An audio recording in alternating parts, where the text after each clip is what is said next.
톡톡 철학사이다 불평등 특집 시작합니다. 우와. 네. 이거 하는 거예요? 되나요? 다시 할까요? 아 좋네. 와. 안녕하세요. 저는 밥하고 일하고 공부하는 황주부입니다. 오늘 이야기 손님이 저희 불평등 특집 내내 두 분과 함께 이야기를 나누겠습니다. 먼저 정치철학자 김만권 선생님. 안녕하세요, 김만권입니다. 네, 반갑습니다. 예, 반갑습니다. 그리고 참여연대 아카데미 느티나무의 정세윤 선생님. 예, 안녕하세요. 정세윤입니다. 반갑습니다. 네, 반갑습니다. 근데 저희가 저희 팟 제목이 철학 사이다잖아요. 근데 제가 철학에 대해서 가지고 있는 인상은 일단 색깔이 좀 거무죽죽하다. 뭔가 겁나 무겁고 인생은 무엇인가? 세계는 어떻게 구성되어 있는가? 이렇게 굉장히 어둡고 무겁고 굉장히 가라앉은 느낌이에요. 근데 사이다 그러면 굉장히 톡톡 튀잖아요. 이 제목을 김만권 선생님께서 제안해 주셨는데 왜 이런 제목을 지으셨나요? 사실 이게 이 팟캐스트를 만들기로 하고 난 다음에 제목 때문에 엄청나게 고민이 많았어요. 그렇죠. 제가 원래 이 철학이라는 걸 시작했을 때 저는 사실 어려운 이야기를 하고 싶어서 이제 철학을 시작한 것들이 아니라 어려운 이야기를 좀 쉽게 풀어서 사람들하고 좀 공유하고 싶어서 이 철학을 시작했던 거였거든요. 혼자 하는 것도 되게 재밌겠지만 좋은 일이겠지만 같은 사람들하고 막 같이 해보고 싶었는데 그래서 이걸 가장 좀 쉽게 사람들이랑 철학을 나누는 방법이 뭘까 이런 걸 늘 고민하고 있었는데 그럼 이런 메시지를 어떻게 제목을 통해서 전할까 이제 고민이 되게 많았거든요. 네. 그래서 철학의 본질이 원래 사유잖아요. 그런데 그렇게 사유하면서 또 그리고 더 나가서 그럼 이렇게 사유한 이야기들을 사람들과 함께 이야기하고 그런데 여기서 또 결정적인 우리 철학자들이 좀 분위기가 좀 어둡지요. 예, 그래서 그거 말고 좀 그런 걸 벗고 사람들에게 다정하게 다가가서 이야기하고 말을 걸 수 있는 우리가 좀 다정하게 말을 걸어야 일단 이야기도 듣고요. 그리고 이렇게 다정하게 이야기하는 그런 가운데 또 저희들이 사유할 수 있는 그런 것도 생겨나기 때문에 그리고 그런 것들이 이야기 속에서 톡톡 터져 나오라고 예, 철학 사이다라고 지어봤습니다. 그러면 예. 그 사이다가 사유하고 이야기하는 예. 다정한 그래서 다정한 다정한 진보들의 이야기, 민주주의자들의 이야기. 핵심적인 건 또 여기서 민주주의자들이에요. 그렇습니다. 예. 그래서 톡톡 철학 사이다라는 이름의 저희가 제목을 갖게 됐고요. 본격적으로 좀 이야기를 풀어나가기 전에 정세윤 선생님께 좀 질문하고 싶습니다. 지금 이제 사실 그 불평등 이야기가 저희만 하는 게 아니라 많은 팟캐스트나 그리고 다른 방송들에서도 다뤄지고 있는 것 같아요. 근데 제가 알기로는 사실은 뭐 토마 피케티라든가 디턴 교수님 같은 분은 유명한 경제학자시잖아요. 그리고 뭐 우리나라에서 김남년 교수님 같은 경우에 뭐 수저 계급론을 논문으로 증명하셨다 그래서 한때 그 미디어에서 굉장히 많은 주목을 받았던 걸로 알고 있습니다. 그런데 이런 어떤 그런 경제적인 어떤 중요한 이슈가 임에는 분명한데 이런 이슈들을 굳이 참여연대 그냥 방송이 아니라 강좌로 사실 만들어진 걸로 알고 있고 그 강좌의 어떻게 보면 번외편이 저희 팟캐스트 방송으로 알고 있는데요. 이런 강좌를 기획하시게 된 그런 어떤 이유가 있다면 무엇인지 좀 듣고 싶습니다. 작년부터 피케티의 21세기 자본을 시작으로 해서 불평등에 관한 많은 책들이 쏟아져 나오기 시작했는데 이 시민들이 이 두꺼운 책들을 다 읽기는 힘들잖아요. 그런 터에 김만권 선생님이 강좌 기획을 제안해 주셨어요. 그랬을 때 시민들이 평소에 관심은 갖지만 읽기 힘든 책들을 시민들과 함께 또 읽지 않아도 충분히 불평등에 관한 이야기들을 들을 수 있다는 강좌 기획의 매력이 있어서 이 강좌를 기획하게 됐고요. 처음에 기획할 때도 충분히 가능성 있겠다 생각했는데 이번 아카데미 니트나무에서 진행했던 가을학기 강좌 중에 가장 많은 시민들이 참석을 해주셨어요. 네, 그렇군요. 근데 제가 김만권 선생님께도 궁금한 게 하나 있습니다. 뭐냐면 앞서 말씀드린 대로 사실 경제학자들이 불평등에 대해서 논의하는 경우는 정말 많은 것 같아요. 심각한 문제고. 근데 제가 알기로 김만권 선생님은 정치철학자시잖아요. 굳이 철학자가 그냥 무슨 인생이나 가치관이나 뭐 이렇게 인생 상담 이런 문제가 아니라 불평등의 문제에 주목하고 더더구나 뭐 이렇게 강의 의뢰가 온 것도 아닌데 그죠? 직접 뚜벅뚜벅 느티남을 찾아오셔서 나 이런 강좌를 하고 싶습니다. 말하셨을 때는 뭔가 굉장히 중요한 어떤 문제의식이나 어떤 이유가 있었을 거라고 생각합니다. 제가 그냥 철학자는 아니고 원래 전공이 정치 철학이거든요. 근데 네. 이게 정치 철학이라는 게 지금 되게 모순된 학문이에요. 왜냐하면 이게 정치는 늘 움직여야 되고 그다음에 철학이라는 건 사유하려면 또 혼자 돼야 되는 그런 입장이잖아요. 그런데 이 두 측면을 좀 나눠서 사유하는 철학자로서 왜 불평등에 주목하게 됐는가라고 이야기를 한다면 원래 이 세계의 질서에서 인간만이 평등이라는 가치를 추구하거든요. 다 우리 동물들이나 이런 걸 보면 다 뭐 위계 질서를 따라가잖아요. 그러네요. 그런데 우리 인간만이 정말 평등이라는 가치에 따라서 살아갈 수 있기 때문에. 그런데 만약 우리 지금 이 현실에서 불평등이 깊어지고 있다면 그것은 무언가 인간의 질서에서 벗어나서 그리고 인간적인 것에서 탈피해서 무엇인가 다른 방향으로 가고 있는 것이다. 그런데 그 불평등이 그 정말 극심해진 상황에 이른다면 이거는 그냥 단순히 동물적인 것들이 아니라 정말 야만의 상태로 가는 것이 아닌가라는 생각에 이제 이 불평등에 주목하게 됐고요. 정치학자로서의 불평등에 주목하는 이유는 사실 민주주의 때문입니다. 불평등이 깊어지면 깊어질수록 민주주의는 약해지게 돼 있어요. 왜냐하면 기본적으로 사회가 불평등이 깊어질 때 양극화되는 현상이 나타나고 양극화되는 계급 속에서 중산층이 파괴되는 현상들이 또 자연스럽게 나타나거든요. 그러면 민주주의의 층이 얇아지고 약해지고 이제 더 나가서 자꾸 중산층이 얇아지고 양극화될 때 이 하층 계급으로 떨어지는 사람들은 민주주의 자체에 무관심해지고 더 나가서 자기를 구해주지 못하는 민주주의를 경멸하거나 혐오하게 되는 현상이 나타나고요. 그리고 상층부로 가면 또 가면 갈수록 또 이 상층부에 있는 사람은 자기의 이익을 추구하지 못하도록 제어하려는 또 민주주의를 혐오하는 현상들이 나타나거든요. 네. 그래서 전체적으로 제가 봤을 때 이 불평등의 문제는 정치학자의 입장에서 본다면 민주주의에 대한 위기이기 때문에 더 주목하게 된 것 같습니다. 네. 들어보니까 단순히 그냥 불평등이 심각해라기보다 정치학자로서 그리고 참여연대에서도 이 땅의 민주주의의 위기라는 어떤 그런 위기감이 저한테도 막 몰려오는 것 같습니다. 네. 황민정 선생님도 이 네. 강좌를 직접 수강하시고 네, 그랬죠. 또 그걸 계기로 이 팟캐스트까지 진행을 하게 되셨는데 네. 선생님은 어떤 개인적인 차원에서 어떤 이유 때문에 이 강좌를 수강하게 되셨을까요? 사실 제가 예전에 들었던 강의들은 주로 이제 저에 관련된 강의였어요. 그래서 뭐 내가 어떻게 살 것인가, 나의 사랑이 궁금해, 그리고 나는 어떤 문학 작품에 관심이 있어. 뭐 이런 어떤 제 취향이나 제 호기심, 지적 호기심에 근본한 강의를 많이 들었는데요. 사실 이 불평등이라는 강좌 제목을 딱 듣는 순간 가슴에 뭔가 꽝 했어요. 그러니까 이게 옛날 같으면 심각한 사회 문제야 이렇게 받아들여졌을 텐데 그런 게 아니라 내 문제야. 뭔가 내 삶을 위협하고 있어. 이런 느낌이 확 들었고요. 그래서 제가 좀 마음에 굉장히 많은 흔들림이 있었던 것 같고 그리고 이제 또 하나 들어왔던 단어가 극복이었어요. 지구와 시대의 불평등을 어떻게 극복할 것인가. 근데 나는 불평등이 그게 극복이 돼? 막 이런 사실은 너무 당연하게 어떻게 보면 당연하다고 생각할 수 있는 거잖아요. 근데 그거를 어떻게 극복할 것인가? 할 수 있어? 정말 궁금하다. 어떻게 하면 할 수 있을까? 이런 궁금증 때문에 강좌를 듣게 됐고요.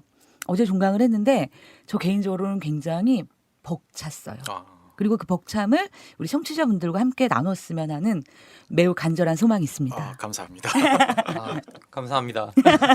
저희 너무 훈훈하죠? 네, 뭐 가슴이 벅차다 그러니까 나도 벅차네요. 막 울고 싶어요. 네, 그렇죠. 그래서 이제 본격적으로 저희가 불평등에 대한 이야기를 시작해 보려고 합니다.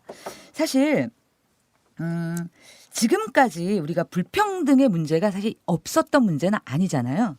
그런데 지금까지 그런 불평등 문제가 어떻게 다뤄져 왔는가를 한번 살펴보면 그것을 통해서 불평등 문제를 조금 한번 보고 그 다음 단계로 나아갈 수 있지 않을까 싶습니다.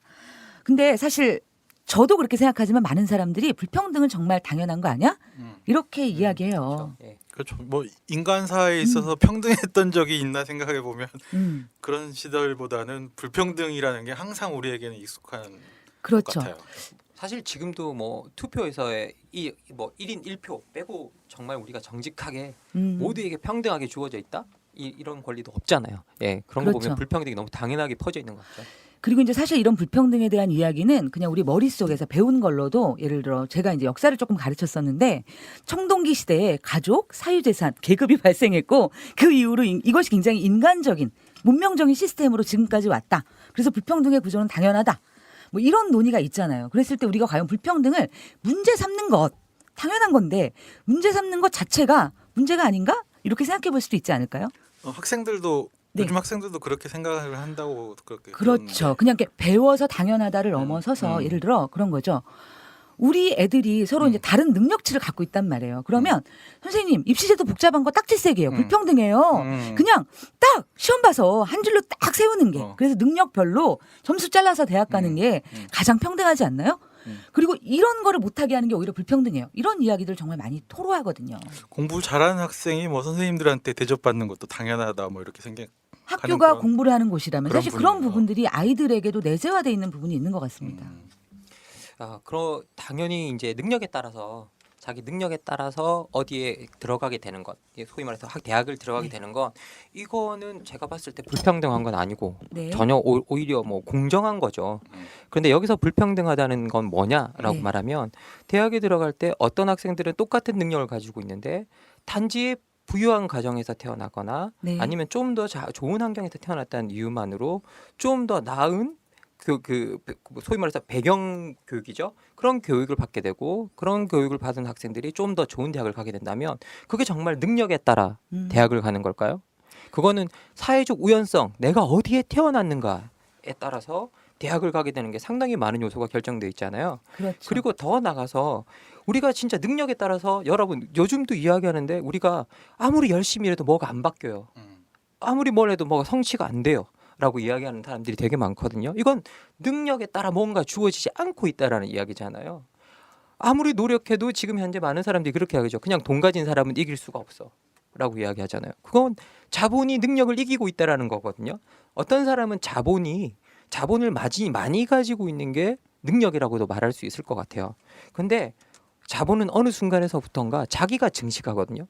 사람이 능력이 없어도 규모가 커지면 자기 스스로를 키워나가고 자기 스스로 움직이는 동인이 있습니다. 네. 그러면 사람이 내가 노력하지 않고 아무것도 안 해도 하나 예를 들어서 이제 뭐 유명한 상속녀들이 많죠. 상속자들도 많고 그런 사람들이 자본을 상속받아서 사는데 아무 일도 안 해도 그 사람들 평생 동안 아무 일도 안 하는데 그냥 돈이 굴러서 재산이 증식되고 그 사람들이 그렇게 삶을 살아갈 수 있다라고 한다면 이게 되게 오히려 불평등한 거죠.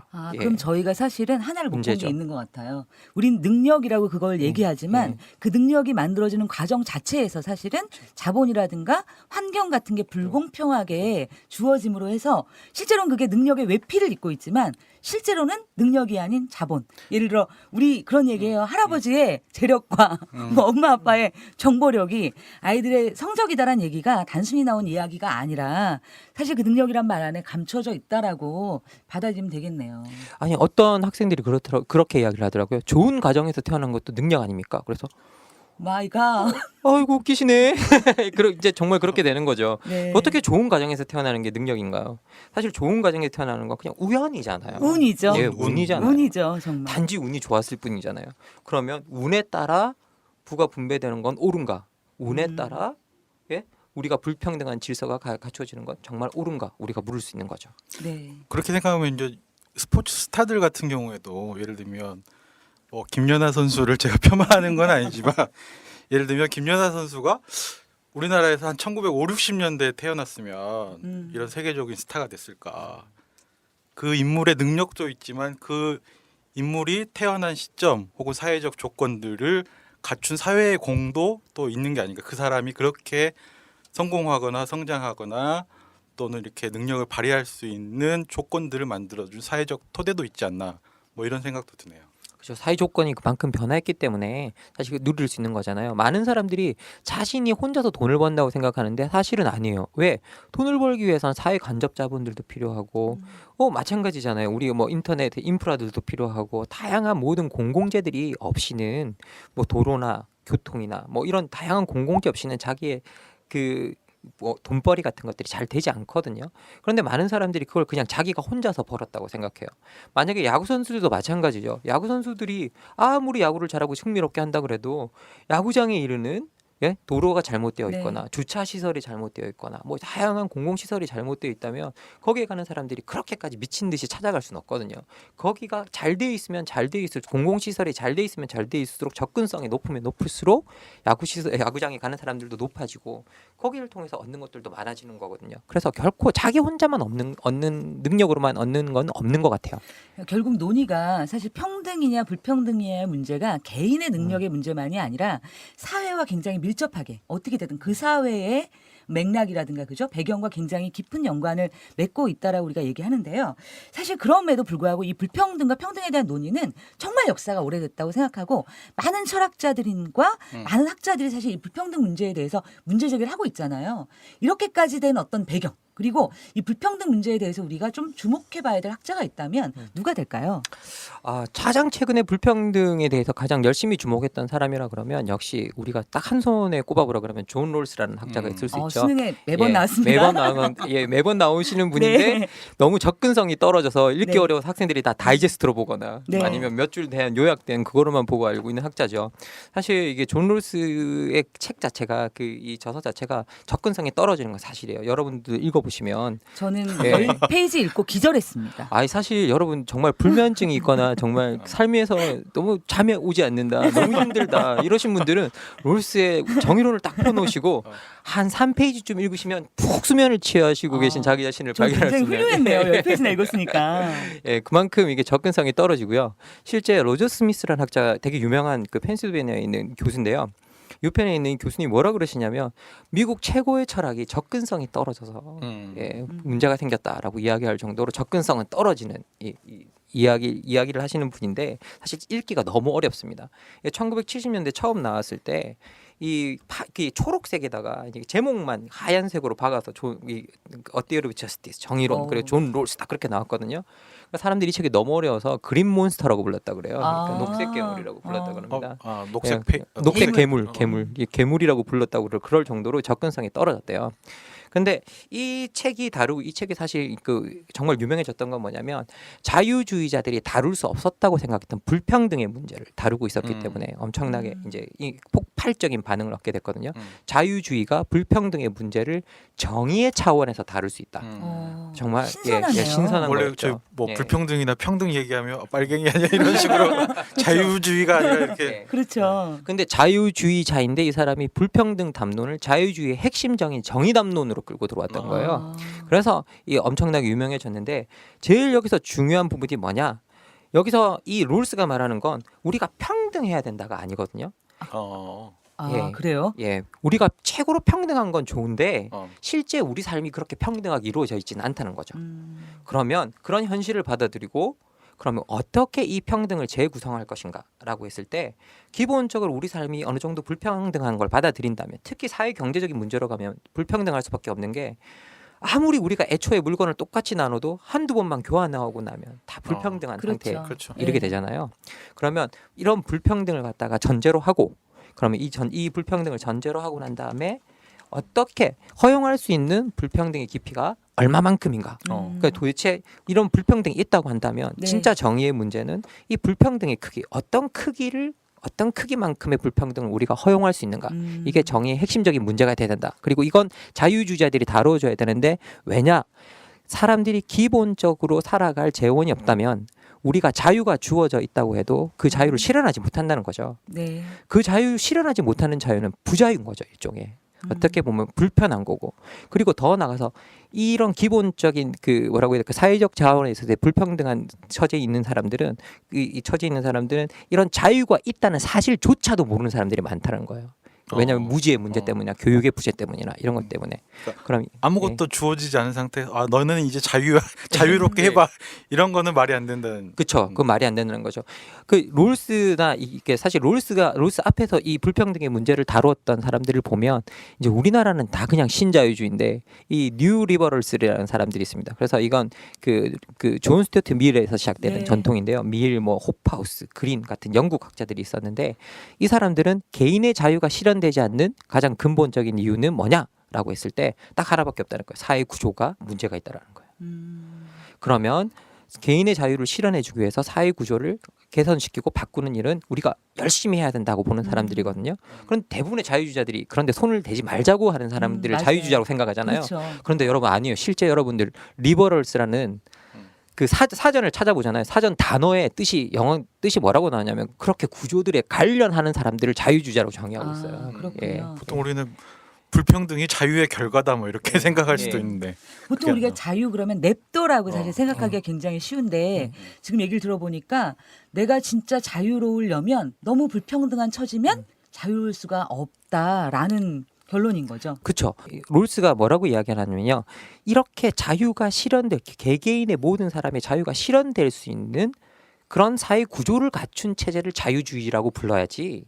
그렇지 않은 체제는 뭐라고 부르냐? 자유지상주의라 그래서 다른 체제로 불러요. 아. 그래서 기본적으로 자유주의는 뭐냐? 모든 사람이 자신의 자유를 실현할 수 있는 기본적 사회 구조를 가지고 있어야 진정한 자유주의 사회라고 할 수 있다라고 선생님 질문 이야기합니다. 있어요. 네. 그러면 이제 그거는 이해가 됐거든요. 그러면 예를 들어 얼마만큼인가가 사실 궁금합니다. 그러니까 우리가 불평등한 건 당연한데 그래도 이 정도는 안 돼.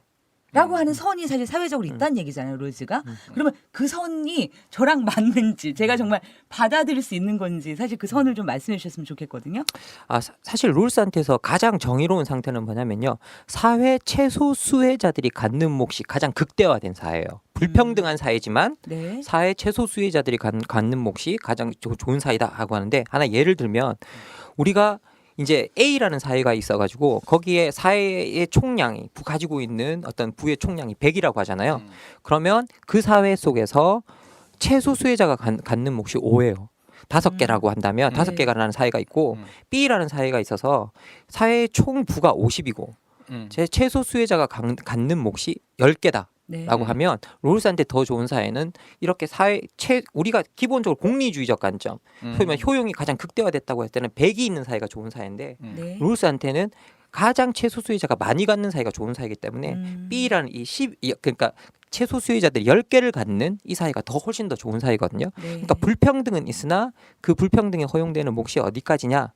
라고 했을 때 소위 말해 나의 이익의 개선이 최소 수혜자들의 이익의 개선에 도움이 될 때 그런 사회는 불평등이 허용된다라고 이야기합니다. 좀 예. 어렵습니다. 너무 나의 어렵다고요? 무슨 이게 뭐가 예. 아니, 근데 그러면 이제 보통은 네. 그 파이를 막 이제 성장을 주장하시는 분들은 파이를 키워야 뭐 나눠 먹을 것도 많지 그렇게 나눠 먹기만 하면 안 된다 뭐 이런 식으로 얘기하시기가 하시는데 근데 이게 우리나라에서 가장 핵심적인 문제는 뭐냐면요.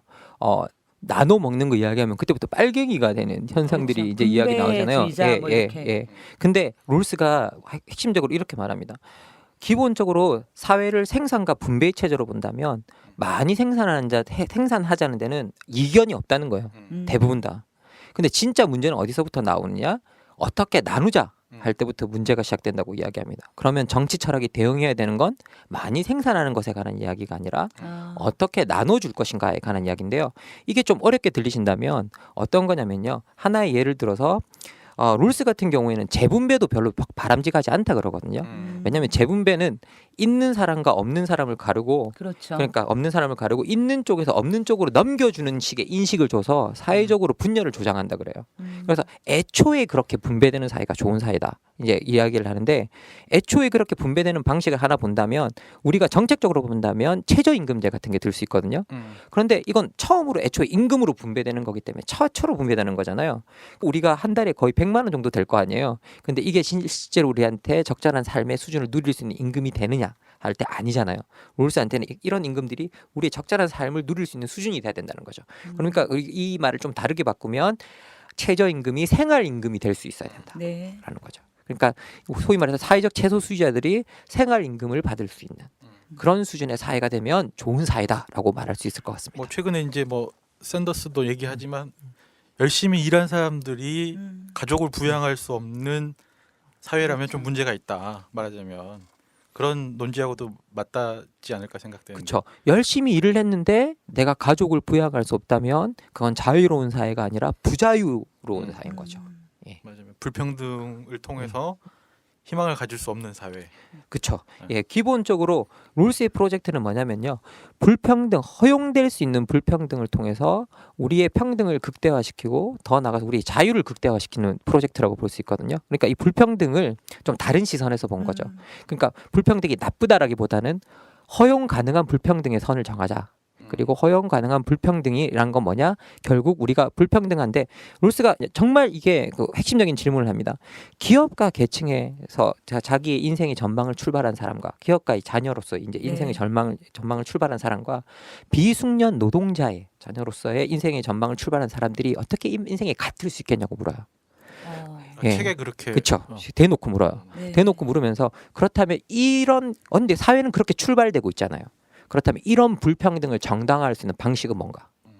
그런 건 뭐냐? 기업가의 자녀로서 인생의 전망을 출발했을 때 그런 전망으로 출발하는 삶이 비숙련 노동자의 자녀로 출발하는 그 삶의 이익을 개선시켜 줄 수 있어야 된다는 거예요. 네. 그럴 때 정당해질 수 있다고 이야기하는 거죠. 아, 뭔가 제가 이렇게 딱 의문을 품고 있었던 어떤 부분이 약간 해결된 것 같아요. 그냥 이게 불평등 그러면 나쁜데 어쩔 거야 뭐 이런 거 있잖아요. 나쁜데 어쩌라고 뭐 어떻게 할 수 있는 방법은 없잖아라고 생각을 했는데 그게 어떻게 보면 우리 사회를 가장 기본적으로 건강하게 유지시키기 위해서도 그리고 우리가 흔히 한 사회 구성원으로서 뭐 당연하게 어느 정도의 아주 기본적 권리는 보장받아야 하잖아. 그게 우리가 사회를 이루는 이유잖아라고 얘기했을 때 그 가장 어떻게 보면 상식적이고 기본적인 부분을 지키기 위한 이데올로기가 어떻게 보면 이 롤스가 말하는 정의의 문제 그리고 불평등이 어디까지 허용되어야 하는가의 문제라는 생각이 드네요. 맞나요? 예. 그리고 정말 이걸 들으시면 훨씬 더 전 와닿을 거라고 생각하는데요. 롤스의 가장 중요한 문제의식은 우리 사회에서 그렇게 말하잖아요. 흔히 먹고 살아야 자유도 있지. 그 이야기를 하잖아요. 롤스는 어떻게 보면 뒤집어 놓은 것 같아요. 자유가 그러니까 먹고 산 다음에 자유를 찾는 공식이 아니라 저 자유를 실현시키기 위해서 먹고 살게 해줘야 된다는 거예요. 멋지네요. 예, 자유를 실현시키기 위해서 먹고 살게 해줘야 된다. 그러니까 먹고 사는 건 수단이라는 거예요. 그 자체가 목적이 될 수 없다는 거죠. 그래서 실제 롤스 같은 경우에는 사회적 공익, 경제적 이익과 개인의 기본권 같은 게 충돌하잖아요. 네. 개인의 자유가 목적이고 사회적 사회적 수단 이런 것들이 사회적 이익 같은 것들은 일종의 수단이기 때문에 네. 두 개가 충돌했을 때 사회적 공익이라는 이유로 개인의 기본권을 절대 위반할 수 없다 그래요. 원칙 자체가. 그러니까 목적을 명확하게 해주는 거죠. 자유를 위해서 평등을 개선시키는 거죠. 불평등을 개선시키는 거. 우리가 보통 자유와 평등 그러면 굉장히 반대적인 개념으로 뭐 자유를 택할 거야, 뭐 자유가 더 중요해, 평등이 더 중요해 이런 문제를 생각했는데 이게 어떤 한 사회와 인간들이 정말 행복하고 가치롭게 살아가기 위해서 이 자유와 평등의 관계가 어떻게 자리매김돼야 되는지에 대한 저작이었던 걸 몰랐어요, 제가. 이 좋은 이야기를 너무 어렵게 썼어요. 그러게요. 네. 근데 선생님 얘기를 좀 들으니까 롤즈가 하려고 했던 얘기가 어떤 얘기였구나라는 게 좀 네. 들어오는 것 같습니다. 그리고 또 하나의 핵심적인 포인트는 뭐냐면요. 기본적으로 자기가 말하는 롤스가 정의의 두 원칙이라는 걸 내놓거든요. 네. 첫 번째가 뭐냐면 평등한 자유의 원칙이라는 겁니다. 이건 정치적 원칙이라 모든 사람에게 평등하게 기본권이 보장이 돼야 된다는 거예요. 그 다음엔 기회 균등의 원칙이에요. 우리가 살면서 기회 균등한 건 정말 중요하잖아요. 기회가 불평등하면 안 되잖아요. 그리고 세 번째가 뭐냐? 불평등이 허용되는 영역인데 이게 사회적 자원의 영역이에요.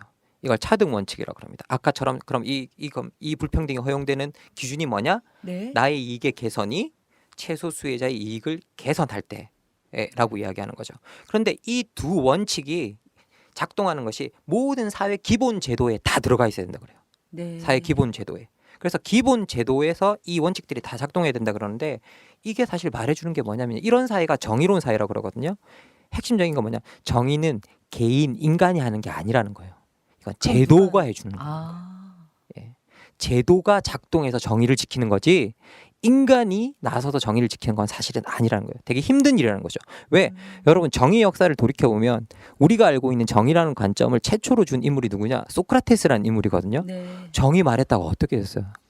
독배를 아테네에서 사형당하잖아요. 그렇죠. 그리고 지금도 마찬가지예요. 되게 우리가 정의로운 일을 했다고 하는 사람들 중에 공익 제보자 같은 분들이 계십니다. 공익 제보자들의 삶이 어떻게 돼요? 대부분 다. 지금 현재도 공익 제보하고 나면 정의로운 일을 했는데 이분들의 삶이 개선되느냐? 그렇지 않단 말이죠. 그렇죠. 원래 정의로운 일을 하는 게 전통적으로 개인이 하는 건 인간이 하는 건 되게 위험에 처하게 만드는 일이었어요, 사실. 그래서 어떻게 보면 가장 정확한 메시지 정의는 물론 개개인이 인간이 그런 정의감을 지켜야겠죠. 하지만 정의를 지키는 가장 일선에 있어야 되는 건 뭐냐? 제도라는 거예요. 제도들이 그 정의를 지켜주는 역할을 해야 된다라고 이야기를 하고 있는 겁니다. 진짜 멋진 것 같아요. 사실 저 개인적으로도 우리 막 고민하잖아요. 집회 하나를 나가는데도 이제 떨어야 돼요. 막 가면을 막 이 배낭에 넣고 있다 언제 꺼내야 하나 막 이런. 사실 저 개인적으로 막 뭘 꺼내시려고요? 아니 복면은 아니고 가면을 준비를 해도 가면 막 이렇게 언제 꺼내야 하나. 네. 그리고 내가 맨 앞에 있을 때 이 대열의 맨 앞에 있을 때 그 네. 느끼는 위협감들. 이게 사실 막 엄청나게 막 대단한 정의가 아닌데도 불구하고 사실 개인적으로는 굉장히 쫄릴 때가 정말 많거든요. 근데 아 그래 그건 원래 네 몫이 아니라 그건 사회 몫이고 근데 물론 그 사회를 만들기 위해서 개인이 노력해야 되는 부분이 분명히 있겠지만 이렇게 말해준 롤즈가 저에게는 또 한편으로 위로가 좀 되는 측면이 네. 있고 제도의 몫이라는 거죠. 예. 네. 그리고 롤스 같은 경우에는 이게 그 당시에는 좀 충격적으로 자유주의자가 뭐라고 이야기하느냐? 사실 전통적인 자유주의자들은 되게 다 무서운 사람들이었습니다. 존 로크 같은 사람들, 정부가 신탁한 권리를 남용하면 총을 들고 일어나 뒤집어 버리라 그러죠. 막 저항권을 배운 것 같아요. 존 로크 같은 사람 진짜 무서운 사람입니다. 그리고 이 존 로크의 정신을 그대로 미국도 전통에 물려받고 있잖아요. 미국 독립선언서가 이 존 로크가 이 이야기들이 엄청나게 또 많이 들어가 있거든요. 그러면 전통적인 자유주의자들이 좀 무서운 사람들이긴 했는데 롤스 같은 경우도 시민 저항권을 명백하게 표기하고 있어요. 소위 말해 우리가 만들어 놓은 정의로운 제도를 남용하는 사람이 있으면 시민들이 거기에 대해서 저항하는 건 당연하다라고 이야기해요. 네. 그리고 제가 지금 그 얘기를 들으면서 생각이 나는데 저는 이 저항이 우리나라에만 있는 것 같진 않아요.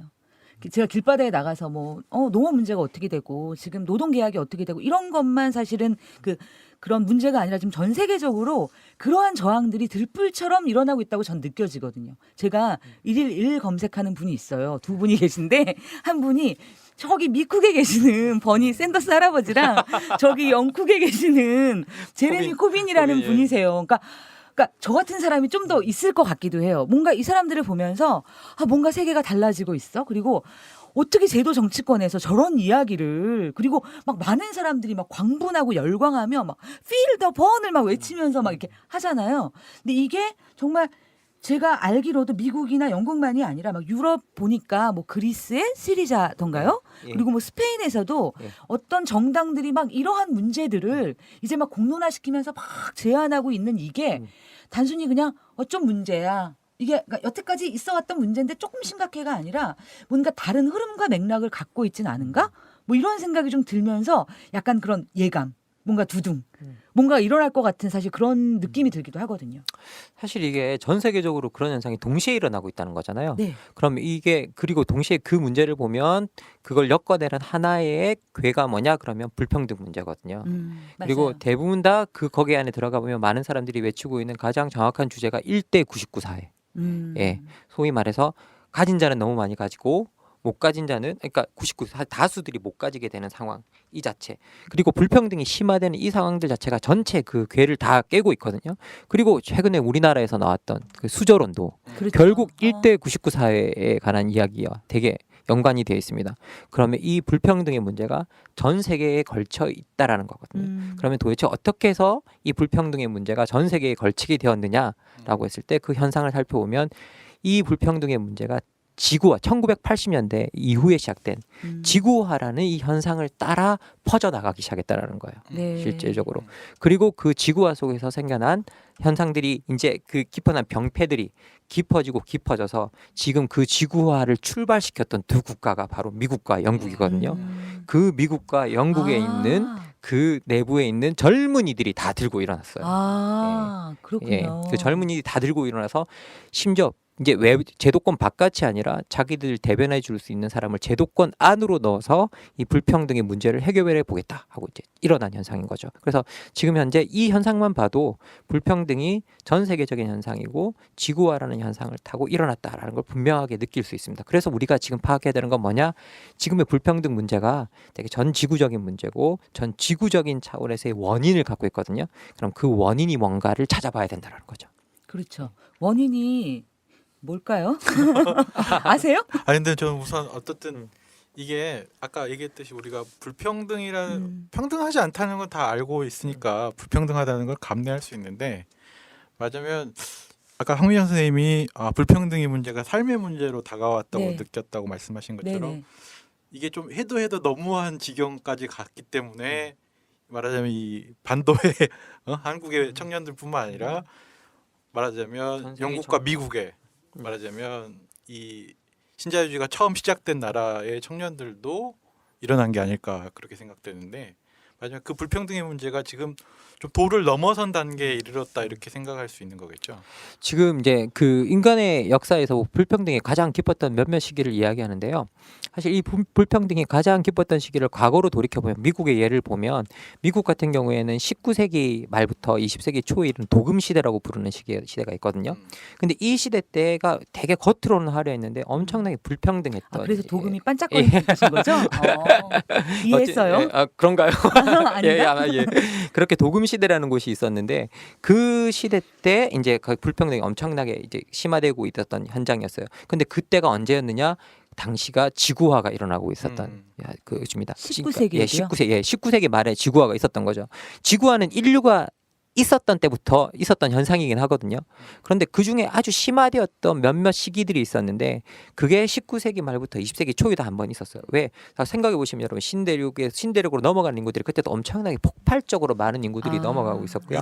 유럽에서 미국으로 넘어가거나 뭐 이게 라틴 아메리카로 넘어가거나 이제 또 아프리카에서 여전히 그때도 노예들은 계속 또 넘어오고 있었고 그리고 뭐 앞으로 여러 사람들이 계속 이제 움직이는 그런 현상들은 폭발적으로 일어나고 있었고 그리고 그때가 또 이제 초기 자본주의가 가장 극대화돼서 폭발력을 가지고 있으면서 움직이던 시기잖아요.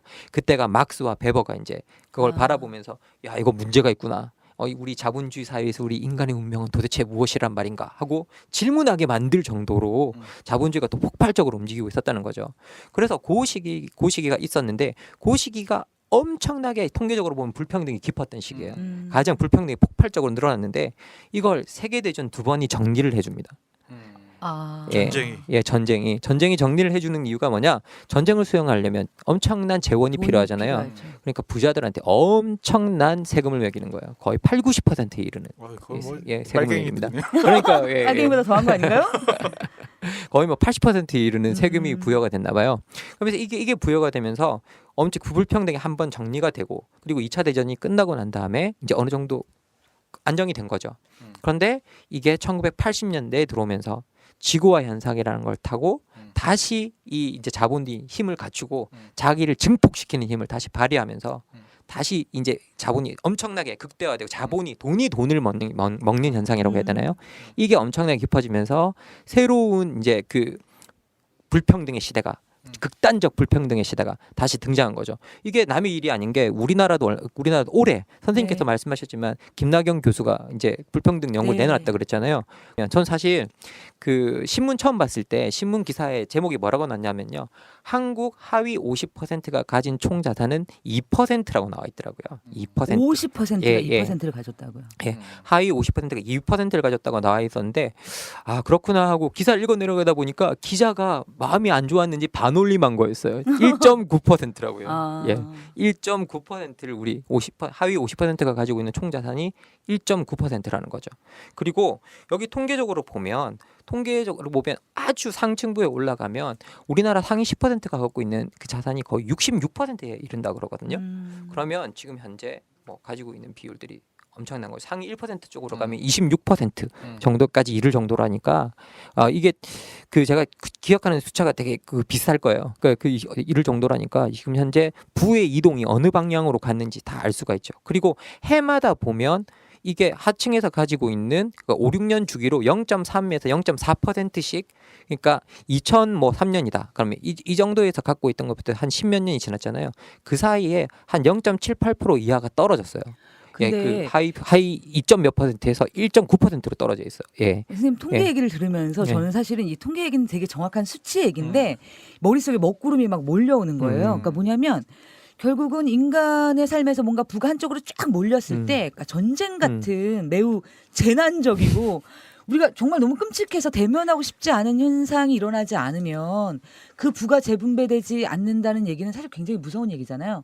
그리고 내부적으로 사실 그 전쟁이라는 게 막 세계대전이 아니더라도 사실 우리가 점점 위험하다고 느끼는 건 사실인 것 같거든요. 뭔가 묻지마 범죄에 내가 희생될지도 몰라. 뭔가 길거리를 가도 편안하지가 않고 뭔가 이렇게 위험하게 느끼는 이런 어떤 분위기들이 이 불평등이란 문제하고도 굉장히 좀 이렇게 되게 가까운 거구나라는 생각이 드는 것 같아요. 정말 무서워요. 이게 뭐 당연한 걸 겁니다. 왜냐하면 근본적으로 이제 그 바우만 같은 철학자들이 뭐라 그러냐면요. 세계화 시대에서 생겨난 부수적 피해로 최하층 계급이라는 걸 꼽거든요. 네. 소위 말해 우리 눈에 보이지 않았으면 하는 사람들이 있다는 거예요. 우리를 불편하게 하는 사람들, 노숙자나 뭐 알코올 중독자나 실업자나 이런 사람들, 심지어 실업자도 어떻게 보면 이제 지금 들어갈지도 모릅니다. 왜냐하면 지금 현재 우리 소비 사회에서 소비 못하는 사람들 있잖아요. 이 사람들은 정말 쓸모없는 사람들이잖아요. 그런데 기본적으로 직업이 없다라는 건 소비하지 못한다라는 뜻이거든요. 그리고 그런 사람들이 계속 나락으로 이제 빠져드는 현상이 일어나잖아요. 그리고 어떻게 보면 여러분 되게 우리가 볼 때 말도 안 되는 사람이 가족들을 데리고 막 동반 자살하는 이상한 사회적 현상들이 일어나잖아요. 근데 그런 사람들이 지금 가지고 있는 것을 잃을까봐 너무 두려워한 나머지 지금 가지고 있는 것도 보통 사람이 보면 엄청난데, 그죠? 엄청난데 그걸 잃을까봐 너무 두려워하는 그런 현상들이 일어나고 있는데, 우리가 사회적으로 알고 있는 게 뭐냐? 우리가 직업을 가지지 못하거나 우리가 소비하지 못하는 인간이 될 때 사실상 인간 취급을 받지 못하는 현상이 일어나고 있다라는 거예요. 맞아요. 근데 우리의 네. 열받음은 뭐냐면요. 그게 내 탓이 아니라는 거예요. 그러니까 솔직히 저만 해도 저는 지금 40대 중반인데 제가 학점이 죄송하지만 2점대 중반이었어요. 예. 정말 그 학점을 가지고도 취직하는데 문제가 없었고, 그리고 내밥벌이 하는데 별로 문제가 없었단 말이죠. 근데 요즘 친구들 보면 정말 고스펙에 고학점에 정말 너무 열심히 노력하지만 일자리가 없어요. 그건 그 친구들의 잘못은 아니잖아요. 근데 뭔가 이런 사회적인 문제들이 내가 뭔가를 잘못했으면 내가 나름대로 받아들일 수 있는 부분도 있을 것 같은데, 내가 잘못한 건 없는 건데 내가 잘못한 건 유일한 건 하나 있어요. 뭐냐면 무한 경쟁에서 살아남지 못한 죄. 내가 스펙이 낮거나 능력이 아예 없어서가 아니라 어쨌든 경쟁이라는 구조 안에서 살아남지 못했기 때문에 나한테 이런 가혹한 게 온다라는 건 전 그걸 받아들이기 되게 힘들 것 같아요. 받아들여서 안 되는 문제일 수도 있는 것 같아요. 사실 지금 지구화 시대 때 가장 피해 입고 있는 계층을 보라 그러면 전 청년 계층을 꼽을 수 있다고 생각하거든요. 근데 어떻게 보면 부모 세대들의 실수였던 것 같아요.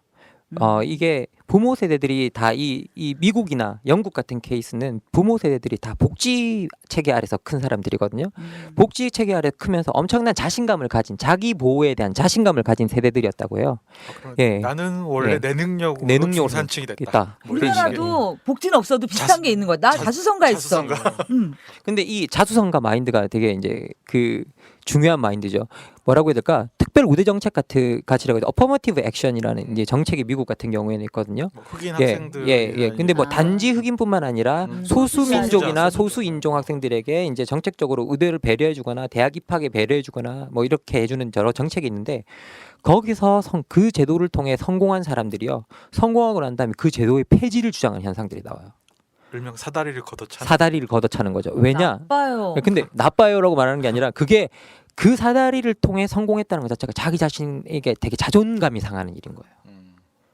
아니, 내가 그렇다고- 열심히 노력해서 성공한 건데 내가 이 제도를 통해서 성공했다고 남들이 그렇게 본다고 그럼 이 남들이- 제도를 걷어차야겠다는 거죠. 남들이 그렇게 예. 볼까? 아니 어쨌든 자기는 성공한 후잖아요.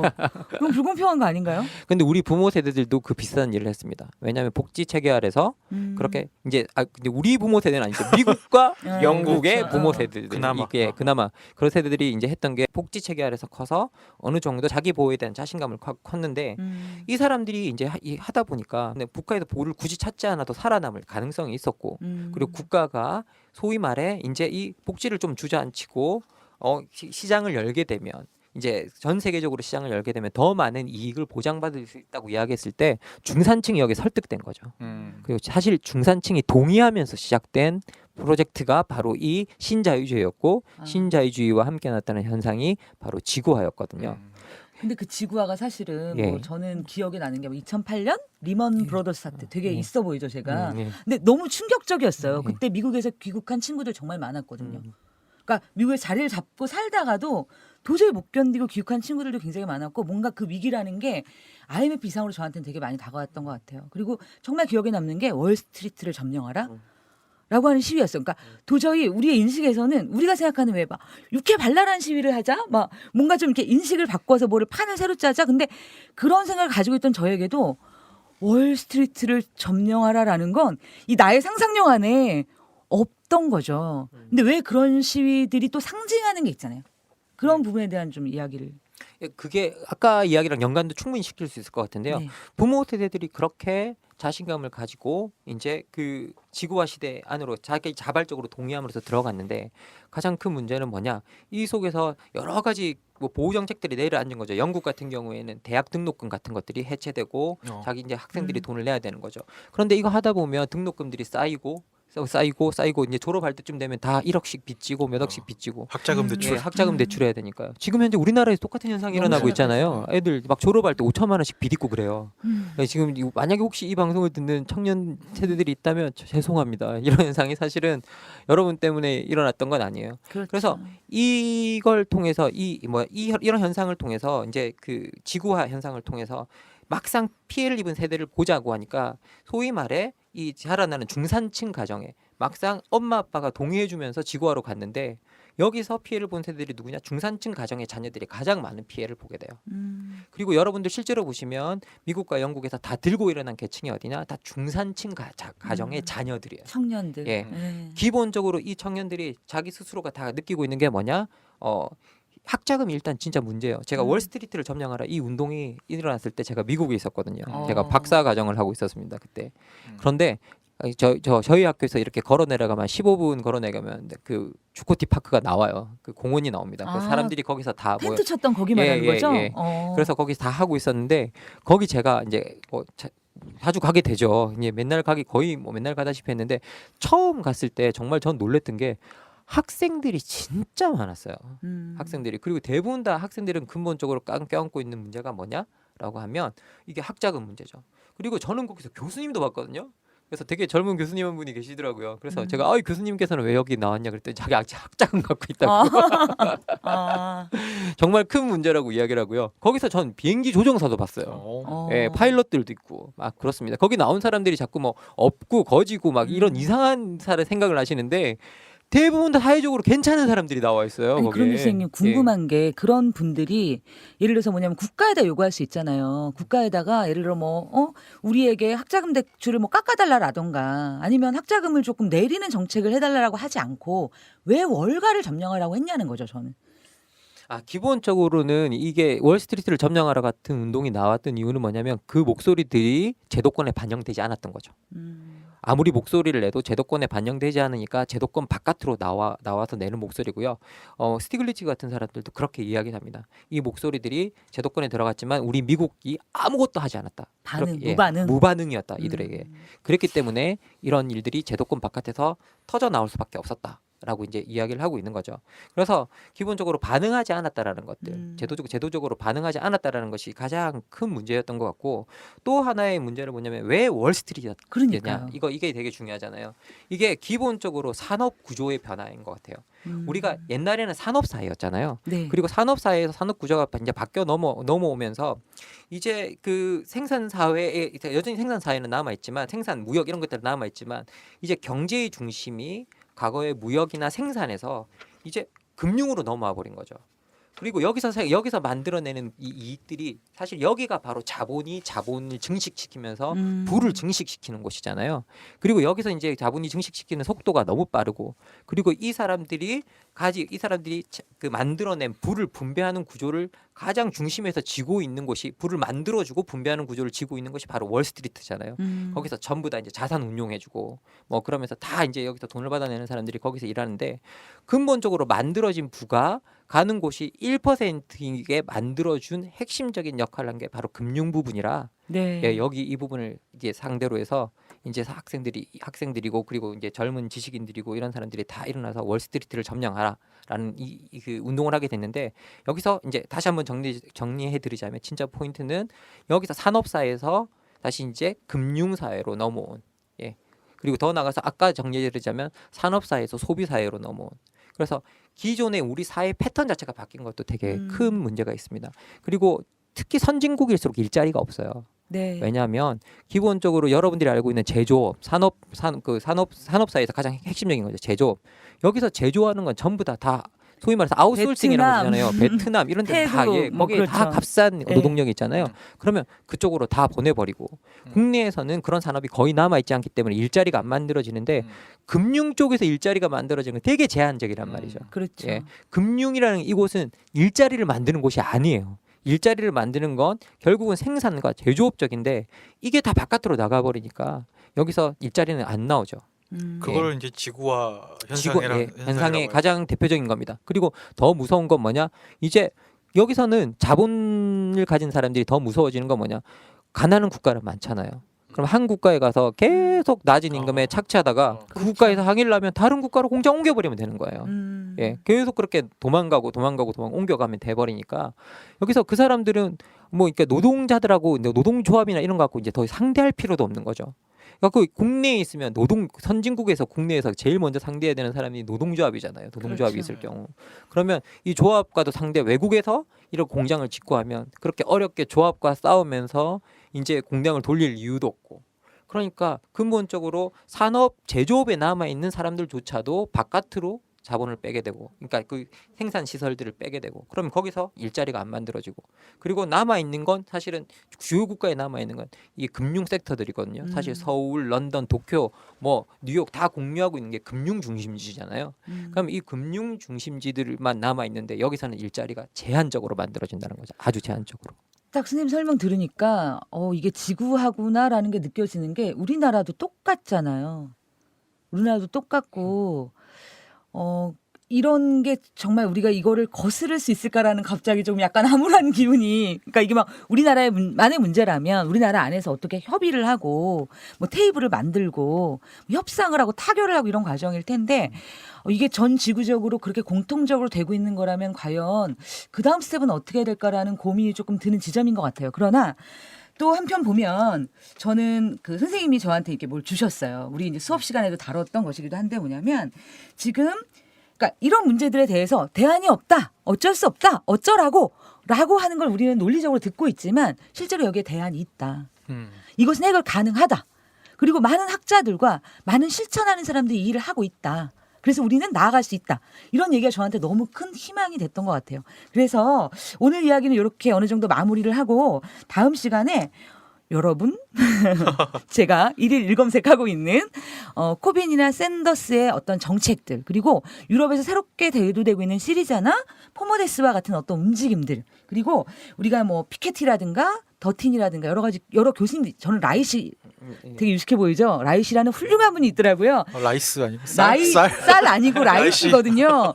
이런 분들이 제안했던 어떤 것들을 가지고 우리가 이 불평등이란 문제가 단순히 경제적인 어떤 현상의 문제만 그치는 게 아니라 어떻게 우리가 살아가는 아주 구체적인 삶과 정치 사회 영역에 영향을 미치는지 그리고 나아가서 정말 이걸 해결하기 위해서 나 개인이 그리고 우리가 함께 할 수 있는 일들이 무엇인지를 연속으로 매우 심각하진 않아요. 매우 심도 있고 재미있게 또 펼쳐 보이도록 하겠습니다. 마지막은요. 우리 김만권 선생님께서 제가 별명을 하나 붙여드렸는데 눈물의 철학자세요. 수업 시간에 굉장히 많이 우세요. 저는 그게 처음에는 약간 뭐지 이건 막 이런 약간 당황스러웠었는데 근데 이제 그 시를 들을 때마다 그 다음은 약간 울컥하고 그 다음은 저도 모르게 눈물이 좀 같이 나는 것들이 있는 것 같아요. 그건 그냥 이렇게 공허한 어떤 얘기가 아니라 같이 어떤 마음을 함께 나누고 그리고 우리가 지금 같은 마음을 느끼고 있구나. 같은 심정이구나. 그리고 뭔가 같은 생각을 하고 있구나라는 것 때문에 그랬던 것 같아요. 그래서 김만권 선생님의 그 시를 선생님 쓰신 거 아니고요. 아주 예전엔 시도 쓰셨답니다. 맞아요. 문학 소년이셨다고. 네. 그래서 김만권 선생님이 우리 또 청취자들과 함께 나누고 싶은 시를 마지막으로 읽어주시고요. 이 시를 마지막으로 우리 다음 시간에 정말 심도 있고 재미있게 또 뵙도록 하겠습니다. 예, 사실 제가 여러분에게 이제 들려드리고자 하는 시는요, 신경림 선생님의 가난한 사랑 노래라는 시인데요. 제가 이 시를 언제 처음 좀 공개적인 장소에서 이제 읽게 됐었냐면, 제가 석사 끝나고 잠시 인생에서 뭘 해야 되나라고 이제 약간 헤매고 있을 때가 있었거든요. 예, 그때 제가 이제 우연히 그 모 대학교 원주 캠퍼스면 뭐 다 알겠네요. 전 압니다. 예. 모 대학교 원주 캠퍼스에서 이제 강의 신청이 왔는데 그때 그 강의가 어떻게 석사밖에 없었던 저한테까지 오게 됐는지는 잘 모르겠어요. 그게 흘러 오다가 첫 주가 펑크가 나고 2주차부터 강의를 하는 게 왔어요. 그러니까 첫 주차에 어떤 선생님이 하시다가 아. 펑크가 난 펑크가. 거겠죠. 그러니까 저한테까지 흘러 들어온 것 같아요. 사고 강의. 예, 강의에 사고가 있었던 것 같아요. 그리고 이제 저한테 왔는데 그때 이제 그게 이제 현대 마르크시즘의 이해라는 오. 과목이었습니다. 예. 그런데 이제 자유주의자한테 현대 마르크시즘 강의가 왔어요. 그래서 깜짝 놀랐는데 어쨌든 뭐 우리 시대 때 사람은 막시즘 강의는 어느 정도는 할 수 있잖아요. 그래서 아닌가요? 그래서 이제 거기를 가게 됐었는데 그때 갈 때 학생들한테 이제 말해주고 싶었던 게 그때도 사실 되게 중요했던 문제는 평등의 문제, 불평등의 문제. 이 문제를 제가 같이 보고 싶었는데 학생들한테 내가 생각할 때 그러니까 이런 이유로 여러분들이 사랑을 버리거나 그랬으면 안 했, 그런 사회는 아니었으면 좋겠다. 그 정도로 불평등한 사회는 아니었으면 좋겠다 하고 들고 갔던 시입니다. 근데 지금 현재 제가 그때 들고 갔을 때보다 지금 현재가 더 심각하다고 하니 제가 이제 뭐 할 말은 없습니다. 근데 제가 한번 읽어보겠습니다. 예, 가난한 사랑 노래 이웃의 한 젊은이를 위하여. 가난하다고 해서 외로움을 모르겠는가. 너와 헤어져 돌아오는 눈 쌓인 골목길에 새파랗게 달빛이 쏟아지는데 가난하다고 해서 두려움이 없겠는가. 두 점을 치는 소리, 방범대원의 호각 소리, 메밀묵 사료 소리에 눈을 떼면 멀리 육중한 기계 굴러가는 소리. 가난하다고 해서 그리움을 버렸겠는가. 어머님 보고 싶소. 수없이 내어보지만 집 뒤 감나무에 까치밥으로 하나 남았을 새빨간 간바람 소리도 그려보지만 가난하다고 해서 사랑을 모르겠는가. 내 볼에 와닿던 네 입술의 뜨거움. 사랑한다고 속삭이던 네 숨결. 돌아서던 내 등 뒤에 터지던 네 울음. 가난하다고 해서 왜 모르겠는가. 가난하다고 해서 왜 모르겠는가. 가난하기 때문에 이것들을, 이 모든 것을 버려야 한다는 것을. 이라는 시인데요. 가난하다고 해서 사랑을 포기하는 젊은이들이 있었고 그 젊은이들을 위해서 신경일 선생님이 이 시를 썼다고 합니다.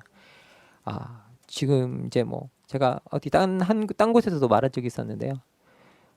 많이 바뀐 것 같지가 않습니다. 지금 젊은이들 뭐 몇 포 세대, 이제 뭐 3포 세대에서 시작해서 지금 이제 7포까지 갔죠.